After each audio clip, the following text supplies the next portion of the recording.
All right, welcome back to another episode of When We're Not Hustling, the after party. It is now August, so we have a new after party guest, and it is Melodie KG. Welcome, Melodie. Hi, thank you. Glad to I be like your here. your your, your dance. Everybody's excited Yes, to be here. it's a good day. I actually have some time travel news. Ooh. It's actually September. Oh shit, it is. It's September. I know. No, time is just flying by this year. It's incredible. That's But so I'm wild. Emily Foster. I am the producer, and I come out here and I tell you what month it is, as well as beg you to please watch, share, tell everybody about it, follow us, all the things you can do because we're rad. We are, yeah. And we have great episodes that we're talking about for September, not for August. August has passed. It's in the past. Although if you didn't listen to those ones, you need to go back and do that because those are great. But actually, before today, we're going to be talking about Adrie Rose, who is a Pittsburgh babe that I love talking to. So that'll be fun. But before we get to that, let's kind of do some housekeeping. Melodie, do you want to introduce yourself? Sure. Hi, my name is Melodie KG. I use she, her pronouns. I am a lot of things, wear a lot of hats, Mhm. but have been a sex worker, a writer, currently a nonprofit leader, and a public sector consultant. Yeah, And you do a lot of things, and you have kind of news. I do have some news. It's 99% in the bag, just Okay. waiting on the paperwork. But I am gonna be writing a bi-monthly column for my local alt weekly. That's Um, uh, yeah, about sex work and kind of adjacent happenings, counterculture, and is really inspired by you, Jessie. So Aw. thanks for setting that example. It's a fun gig. I really Yeah. like it because it's fun to talk about to have like a platform that's not a sex work platform, so you Mhm. can get like a larger audience. That or at least an audience where you're not just preaching to the choir. So that's actually kind of nice. And also it connects you with your local community in a way that like you wouldn't otherwise. And I think that's kind of cool. Although I got a ton of hate on Instagram yesterday, because I wrote about freezing glass dildos and whether or not that was safe. Yeah, because that was a the same thing. I had the same exact reaction when some as your face there when my friend was like, you can freeze glass dildos, and I was like, really?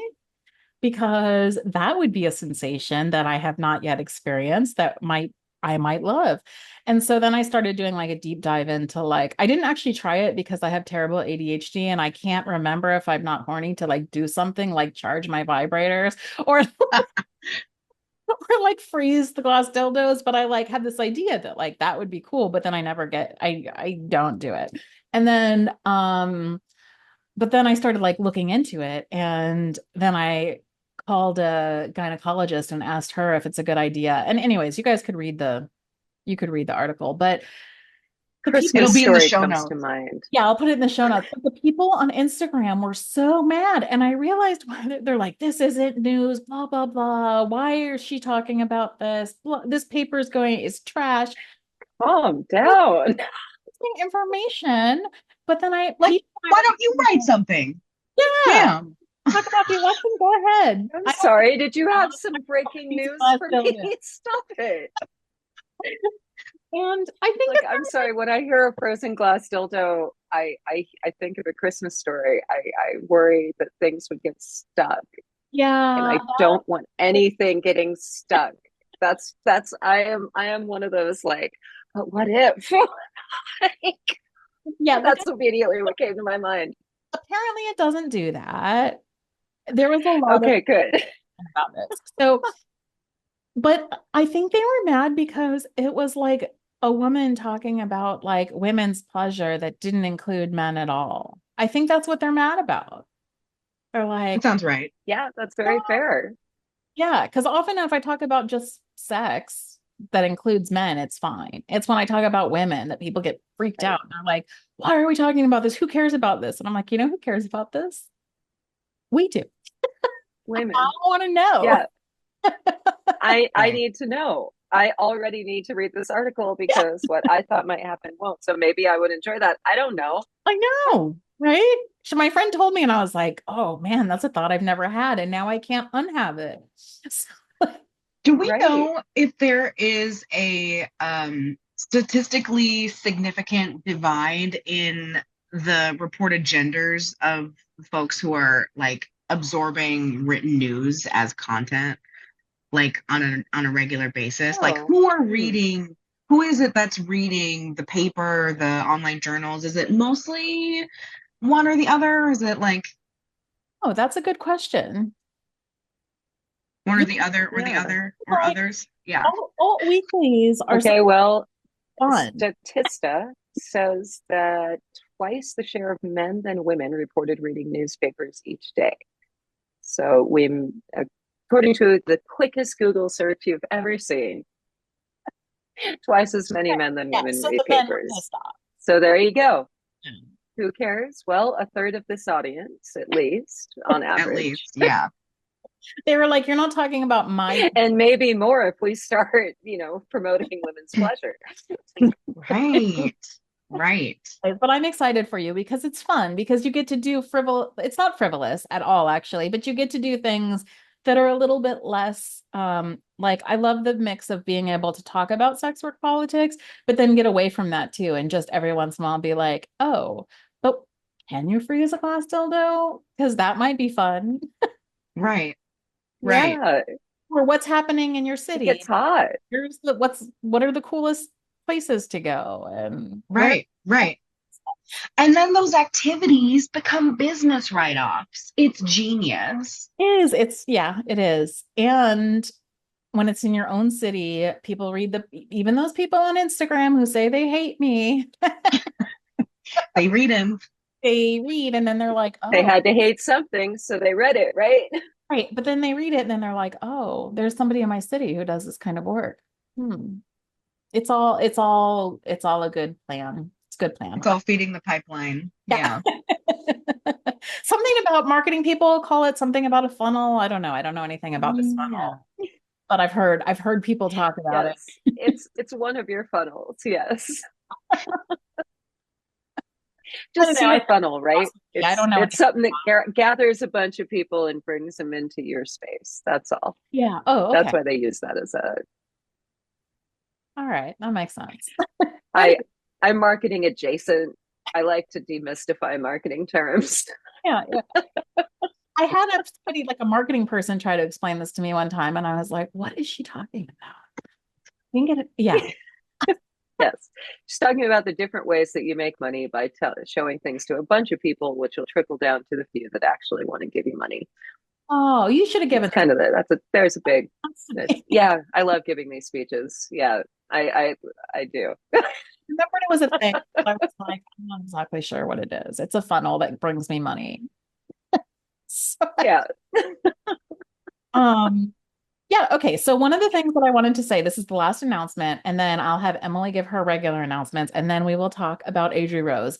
I also want to announce that Not Hustling Podcast is partnering with Black Venom Digital, which will be a new website and digital marketing company servicing sex workers and entertainers and adult marketing professionals and entrepreneurs to make websites. We are giving away one website to somebody who enters the raffle, and we're going to be drawing a winner on September 16th, which is a Monday on the show. So if you are interested in that, please go to Black Venom Digital and you can find the place where you enter it. And also, if you're just interested in what kind of services that we are going to be providing, and maybe if you need a website, we would love you to go check that out. It's blackvenomdigital.com. And you can also check out the work that has been done for us. So jessiesage.com is done by Black Venom Digital, and so is nothustling.com. That's it. Okay. Emily.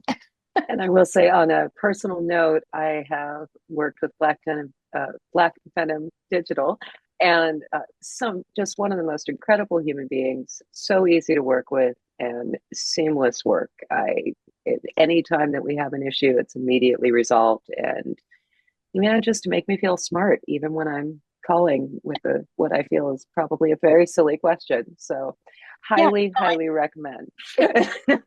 I Worked with a lot of web developers. He's a good one. yeah, so I'm really happy to. I'm Emily Foster. I produce as well as talk about things in the after parties here. Please like, subscribe, follow us wherever you're watching this. Just throw us some love, leave us a comment. We would love to get back to you. Any answers for any questions, and most importantly, listen to the podcast anywhere you get your podcasts.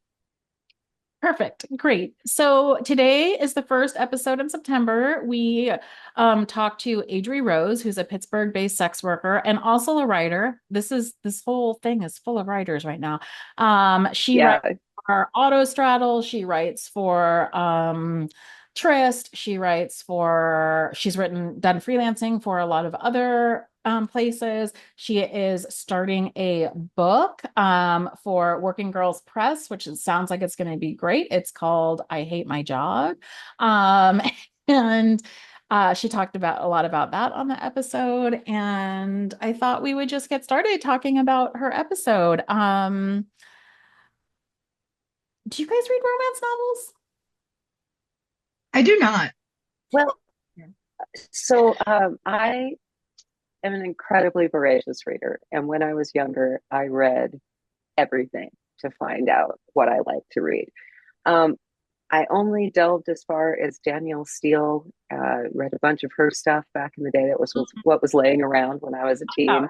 And then also the vampire novels, which I was very surprised to find out from Adri that Anne Rice did not think that they were horny or sexual, and that she tried to sell that. And I'm like, I'm sorry, I came of age masturbating to this gay interaction between these vampires. I don't take that away from me. Like, I understand that there's some nuances. Like, for instance, there's a child vampire, so like I understand wanting to make sure that you're not associated with some themes that are just, but they are very horny. They are hornier than Danielle Steele, to be honest. Like, they are.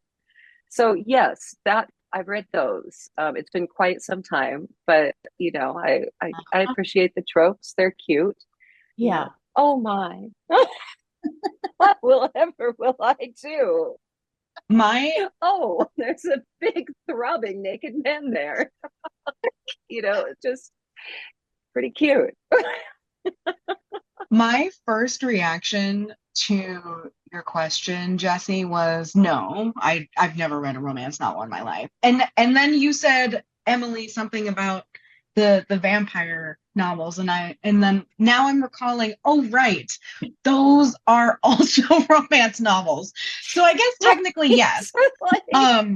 Like the vampire YA novels, especially, I used to be kind of into as like a horny teen.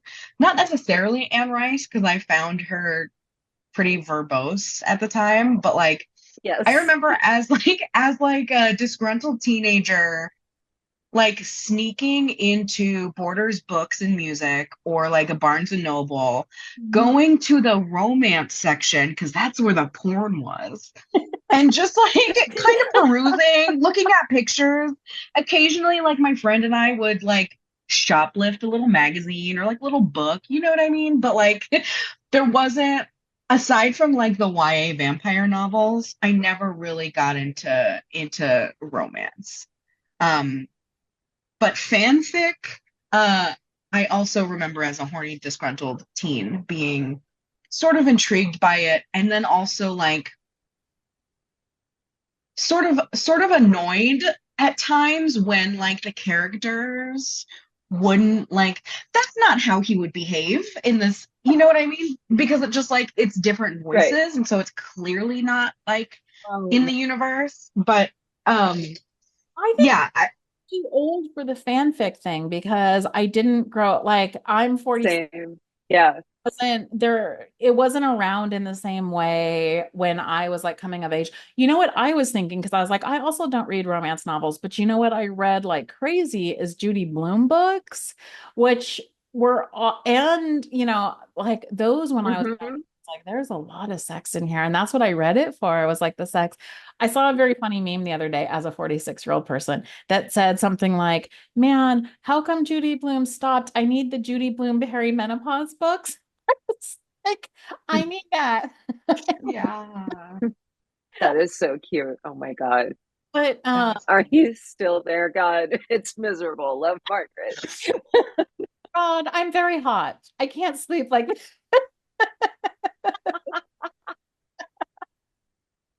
dear God, when will it end? yeah. Anyways, I Dear forgot to God, I can't afford my about electricity all this bill. is because Adrie has a podcast called Pages and Prejudice where she talks about romance Hmm. novels. And that was so fun. That was fun to talk to her about that because I didn't even like I never got into fanfic because I think I'm a bit old for it. And it wasn't around when I was devouring that kind of stuff. And then but my kids did. And I didn't but I did like the all of those coming of age books. I do think I read some of the um vampire stuff, but it was so long ago that I don't remember. I remember what liking Oh, Clan of the Cave Bear. what's that? Clan of the Cave Bear. Oh, I did read that. That was some smut. Yeah, that had some that had some sex in it for sure. That whole series, like I got in big trouble for reading those. Oh, did you? Yeah, I was like 13, so my mom wasn't really ready for it yet, and I was the first kid, and I had been reading them since I was like 10. But when Uh, I was 10, I was just skipping over the parts. I was all like interested in oh, this faux history, prehistory kind of story. But then by the time I was 13, that's why I was reading them. And then she found out and I got in big trouble. It's like she had no idea what to do with it. By the time my brother came around as the fourth kid, she didn't even care anymore. She's like, whatever. But yeah, it was a big scene. I had to like defend the history in them, which, yeah. but still. Reading scary books like Dean Koontz and Hmm. Stephen King also for the smut because that showed up in those too. Yeah, Stephen King's still one of my favorites. Like I tried the buffet as a teenager. I stayed with gothic and horror for sure. I was like, yeah, okay, I'll keep this. But yeah, Did either of you there's a lot of fun stuff in there. Mhm. did either of you ever read anything by Poppy Z. Bright No, who's that? or Caitlin R. Kiernan? Poppy Z. Bright is a uh, rather contemporary of Anne Rice, but their works are very, very um,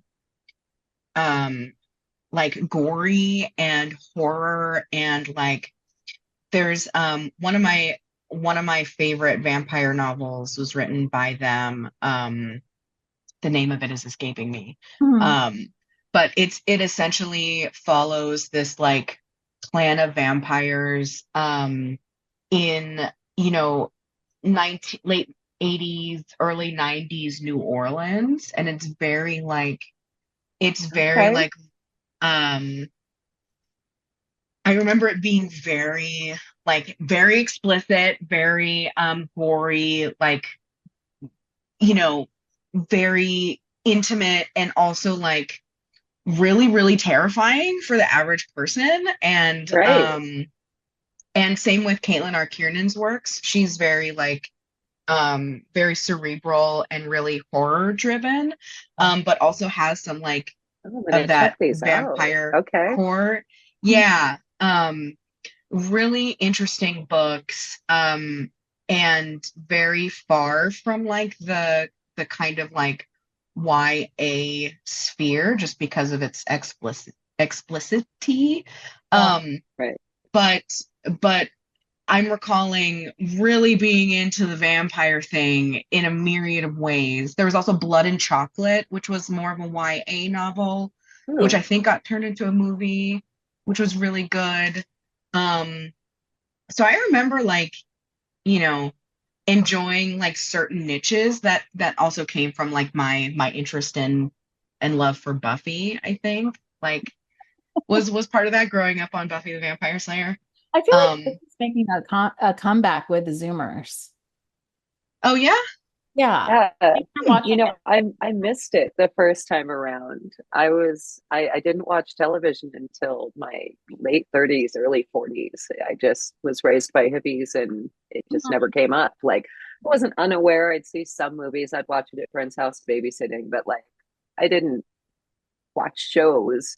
I And was like then that for my my husband was like, "Oh, you have to watch Buffy. I'm sorry. Like, you need to sit the hell down and watch Buffy. yeah. This is history. This is some of the best written shit." And he was right.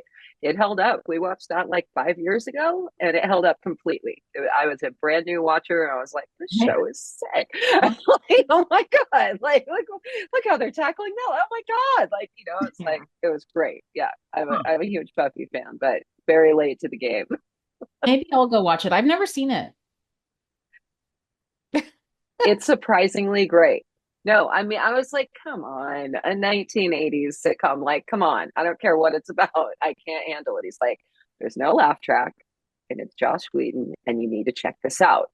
And I was like, okay. And Yeah. I did, and it was Huh. worthwhile. Yeah. I didn't know about Yeah, huge monster proponent. I listened to till I talked to Adrie. That whole monster genre thing and the Oh, story about the like glory hole milking Oh monster. my gosh. It's like what? So interesting. I love too, like yes.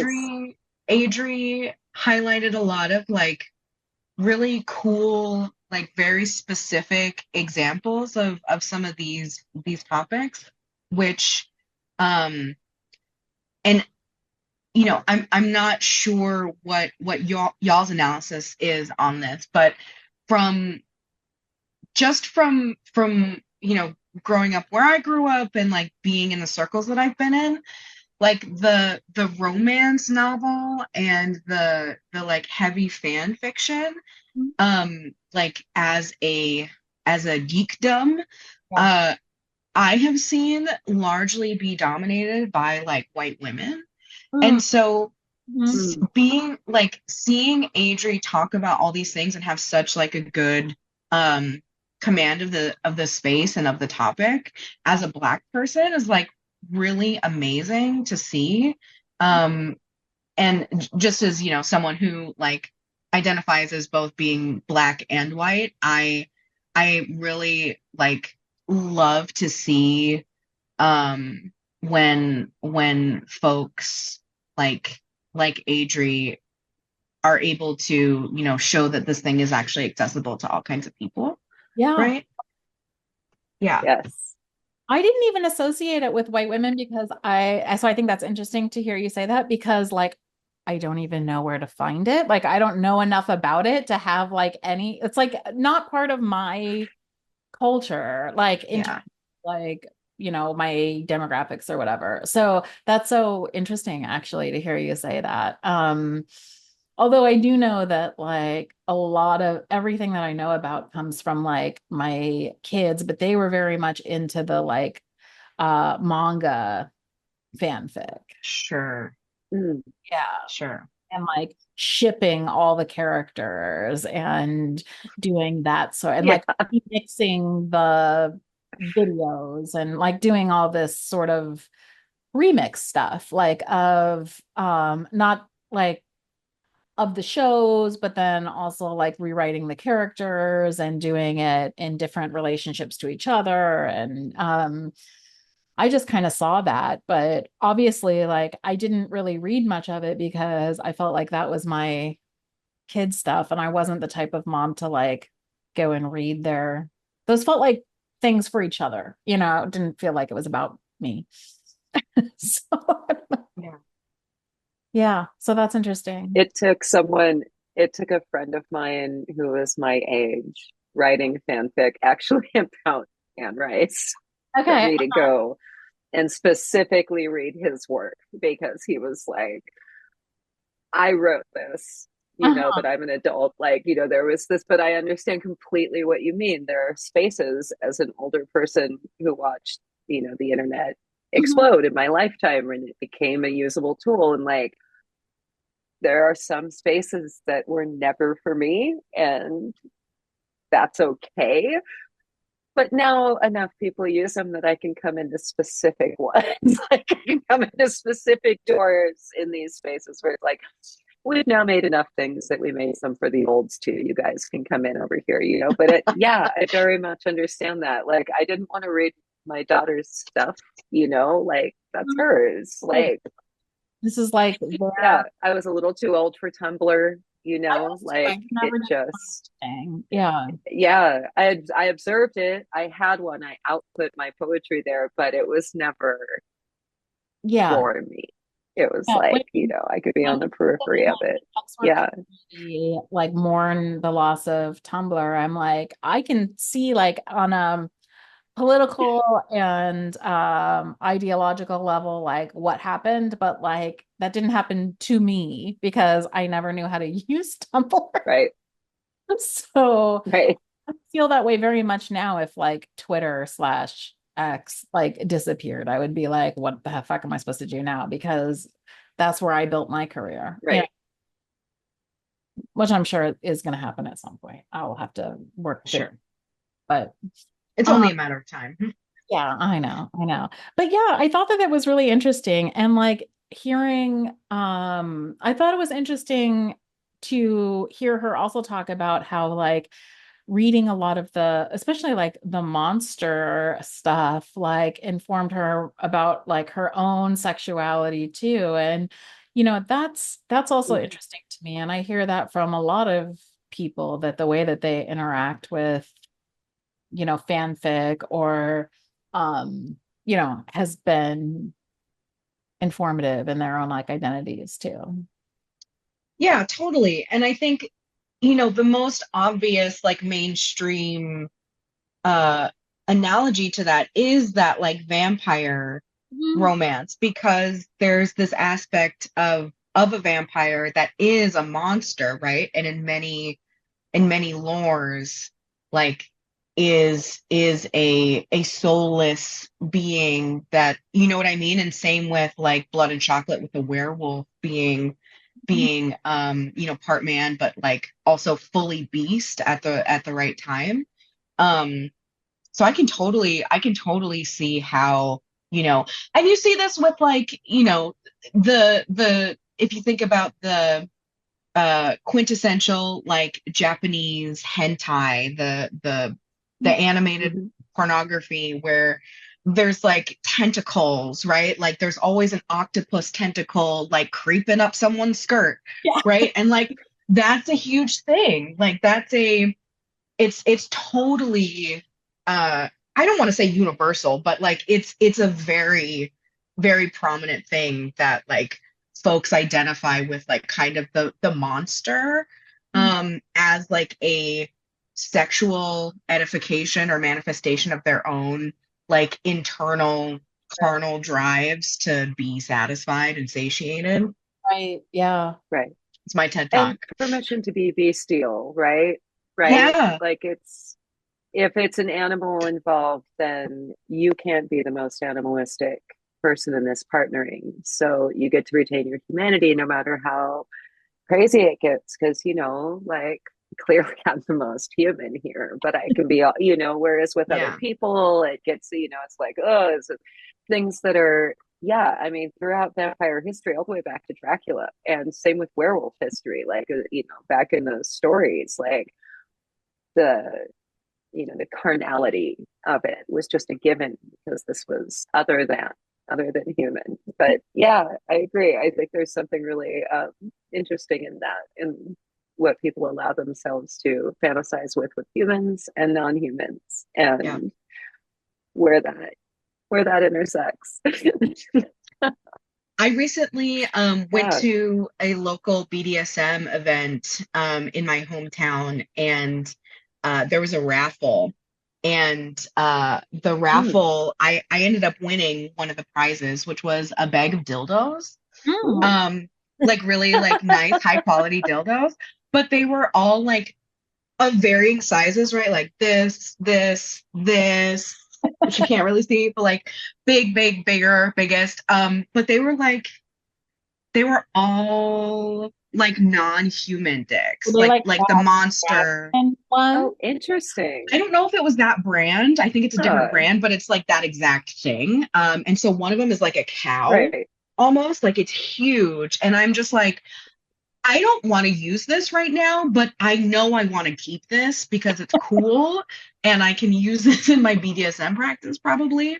Oh. So, I think I was saying in the episode that I did a duo one time with a provider who brought a suitcase full of those, and we had a good time. It was fun. It was a fun time. that's amazing. Yeah. Nice. Yeah.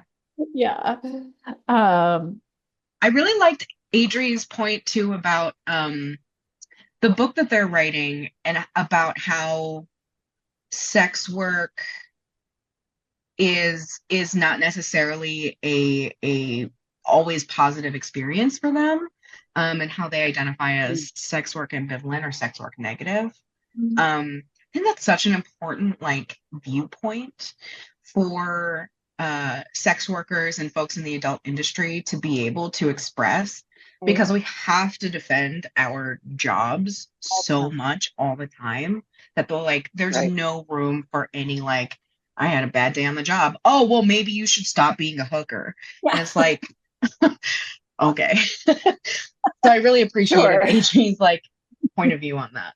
Right, because you're not expected to love any other job in the way that we're expected to love our job just to be justified in doing it. Like everybody else can complain about work in a way that like we're not allowed to because it makes everybody uncomfortable.